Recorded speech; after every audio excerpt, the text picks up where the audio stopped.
Hello, my dear student and aspirants of KVS, NVS, UGC, NET and JRF and other competitive exams। मैं library science की शानदार दुनिया से doctor शैल श्रीवास्तव आपके लिए आज प्रिपरेशन के लिए practice objectives and multiple choice questions लेकर आई हूँ, जिनकी प्रैक्टिस आप करेंगे तो आप ज़रूर सफल होंगे। ये मिसलेनियस क्वेश्चंस हैं लाइब्रेरी एंड इंफॉर्मेशन साइंस के लिए। तो आप लोग तैयार हो जाइए और चलिए हम लोग देखते हैं। आइए देखते हैं हम लोग। पहला प्रश्न है, निम्नलिखित में से किस राज्य में पुस्तकालय अधिनियम नहीं है? ऑप्शंस हैं मणिपुर, गोवा, बिहार और महाराष्ट्र। तो राइट आंसर है बिहार। बिहार में पुस्तकालय अधिनियम नहीं है। नेक्स्ट क्वेश्चन है, भारत सरकार द्वारा 1957 में नियुक्त पुस्तकालय सलाहकार समिति के अध्यक्ष कौन थे? ऑप्शंस हैं doctor S R. Ranganathan, K P. Sinha, B S. Keshavan और एस. बशीरुद्दीन। सही आंसर है के.पी. सिन्हा। अगला प्रश्न है, पुस्तकालय विज्ञान में प्रथम व्यावसायिक पत्रिका किस वर्ष प्रारंभ हुई थी? ऑप्शंस हैं 1841, 1876, 1901 और 1911। सही उत्तर है 2, 1876। अगला प्रश्न है, निम्नलिखित में से वह कौन सा सूत्र है जो आधुनिक पुस्तकालयों में CD-ROM का प्रयोग अनिवार्य करता है? ऑप्शंस हैं द्वितीय सूत्र, तृतीय सूत्र, चतुर्थ सूत्र और पंचम सूत्र।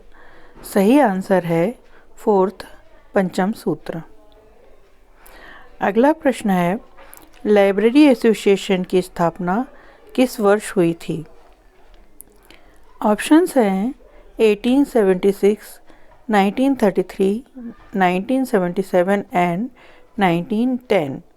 Right answer is 3, 1977। अगला प्रश्न है, राष्ट्रीय पुस्तकालय कोलकाता के प्रथम पुस्तकालय अध्यक्ष कौन थे? ऑप्शंस हैं B S. Keshavan, Y M. Mulay, S R. Ranganathan, K M. Asadullah. Right answer is 1, B S. Keshavan. Next question है, कोलन वर्गीकरण का सर्वप्रथम प्रकाशन किस वर्ष में हुआ था? ऑप्शंस हैं 1933, 1939, 1941, 1944। सही आंसर है ऑप्शन 1, 1933। नेक्स्ट क्वेश्चन है, DDC की किस तालिका में प्रजातीय, संजातीय, राष्ट्रीय समूहों का प्रावधान है? ऑप्शंस हैं तालिका 2, तालिका 7, तालिका 3 एंड तालिका 5, यानी कि टेबल 5। तो सही आंसर है 4, टेबल 5। अगला प्रश्न है, रिक्तांक एम्प्टी डिजिट की संकल्पना से क्या सुविधा होती है? यानी कि एम्प्टी डिजिट से क्या सुविधा मिलती है? ऑप्शंस हैं पंक्ति में अंतर्वेशन, श्रृंखला में बहिर्वेशन, पंक्ति में बहिर्वेशन और श्रृंखला में अंतर्वेशन, यानी कि बाहर से जोड़ना या अंदर से जोड़ना। तो रिक्तांक यानी एम्प्टी डिजिट जो कहलाता है वह राइट आंसर है पंक्ति में बहिर्वेशन।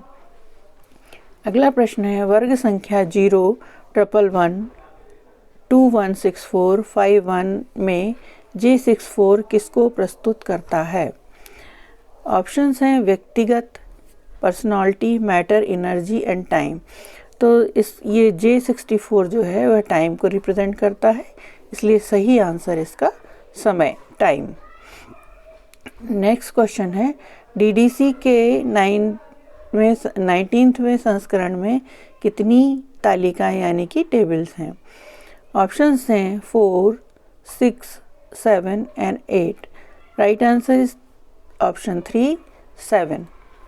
अगला प्रश्न है, विलयन से क्या तात्पर्य है, यानी कि फ्यूजन से? तो ऑप्शंस हैं चिंतन की एक विधि, विषय निर्माण की विधि, अंकन पद्धति या पुस्तक चयन की विधि। फ्यूज़न से मतलब है कि विषय में एक दूसरे विषय का फ्यूज़न होना, जैसे बायोलॉजी और टेक्नोलॉजी को मिला दिया जाए तो बायोटेक्नोलॉजी विषय बनता है। तो राइट आंसर है विषय निर्माण की विधि। अगला प्रश्न है, प्रत्याह्वान मूल के अधिनियम कैनन ऑफ रिकॉल वैल्यू को क्या किया गया। ऑप्शंस हैं Charles Ammi Cutter, BS Keshavan, G Bhattacharya और SR रंगनाथन। सही आंसर है 4 SR रंगनाथन। अगला प्रश्न है, AACR2 के अनुसार विश्वविद्यालय अनुदान आयोग भारत में किसने शुरू किया था। ऑप्शंस हैं भारत विश्वविद्यालय अनुदान आयोग, भारत शिक्षा मंत्रालय विश्वविद्यालय अनुदान आयोग, भारत विश्वविद्यालय अनुदान आयोग या विश्वविद्यालय अनुदान आयोग भारत। तो सही आंसर है भारत विश्वविद्यालय अनुदान आयोग। अगला प्रश्न है, जिस रचना के लेखक के नाम का पता नहीं उसे किस नाम से जाना जाता है। ऑप्शंस हैं छद्म नाम रचना, अनामक रचना, काल्पनिक रचना और उपरोक्त में से कोई नहीं। सही आंसर है 2 अनामक रचना। अब अगला प्रश्न है, एनटी और बीटी पद का प्रयोग किस में होता है। श्रृंखला अनुक्रमणीकरण, क्विक, थिसॉरस या पॉप्सी, यानी कि चेन इंडेक्सिंग, क्विक, थिसॉरस या पॉप्सी। सही आंसर है 3 थिसॉरस। अगला प्रश्न है, प्रसारण का सिद्धांत यानी कि ओस्मोसिस, प्रिंसिपल ऑफ ऑस्मोसिस का प्रतिपादन किसके द्वारा किया गया। ऑप्शंस हैं Melvil Dewey, SR Ranganathan, CA Cutter, WC Berwick Sayers. सही आंसर है SR रंगनाथन। नेक्स्ट क्वेश्चन है, प्रकाशन का पूर्व सूचीकरण, प्री नेटल कैटलॉगिंग का क्या मतलब है, क्या तात्पर्य है। ऑप्शंस हैं चयनात्मक सूचीकरण, वर्णनात्मक सूचीकरण, प्रकाशनाधीन सूचीकरण और तुलनात्मक सूचीकरण। तो राइट आंसर है प्रकाशनाधीन सूचीकरण, यानी कि जो प्रकाशित होने जा रही है।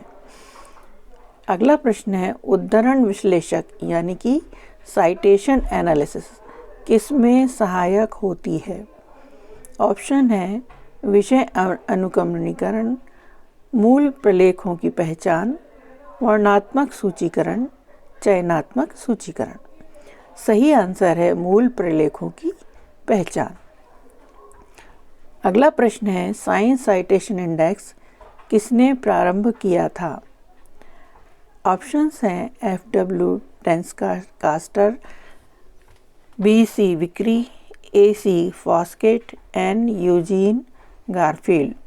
सही आंसर है 4 यूजीन गारफील्ड। अगला प्रश्न है, प्रेसिस के संबद्ध लेखक का नाम है। ऑप्शंस हैं FW Lancaster, DJ Foskett, Derek Austin and Pauline Atherton. सही आंसर है डेरिक ऑस्टिन। अगला प्रश्न है, SDI का पूरा रूप क्या है। ऑप्शंस हैं special documentation of information, selective documentation of information, special documentation institute, selective dissemination of information. सही आंसर है 4 सिलेक्टिव डिसेमिनेशन ऑफ इंफॉर्मेशन। अगला प्रश्न है, थिसॉरस फॉर इंडेक्सिंग का अर्थ है। ऑप्शंस हैं नियंत्रित शब्दावली, शब्दों का कोश, नामों का कोश और एक भाषा कोश का नाम। तो सही आंसर है नियंत्रित शब्दावली। अगला प्रश्न है, जर्नल ऑफ डॉक्यूमेंटेशन का प्रकाशन कहाँ से होता है। ऑप्शंस हैं भारत, UK, USA और कनाडा। सही आंसर है कनाडा। अगला प्रश्न है, इंडियन साइंस एब्स्ट्रैक्ट का प्रकाशन कौन करता है। ऑप्शन है वैज्ञानिक एवं औद्योगिक अनुसंधान परिषद CSIR। सेकंड है निस्केयर, जिसे इंस्टॉक भी पुराना नाम इंस्टॉक है। तीसरा है डेसीडाक। फोर्थ है राष्ट्रीय विज्ञान पुस्तकालय नई दिल्ली। तो सही आंसर है इसका निस्केयर इंसडॉक। अगला प्रश्न है, क्यूबा के राष्ट्रपति का नाम निम्नलिखित में से किसमें खोजा जा सकता है? ऑप्शन हैं world of learning, international who is who, statement yearbook, India a reference annual. सही आंसर है international who is who. LISA library and information science abstract. LISA LISA को किसके अनुसार क्रमबद्ध किया जाता है? DDC, CC, UDC या वर्गीकरण की विशिष्ट प्रणाली? सही आंसर है 4 वर्गीकरण की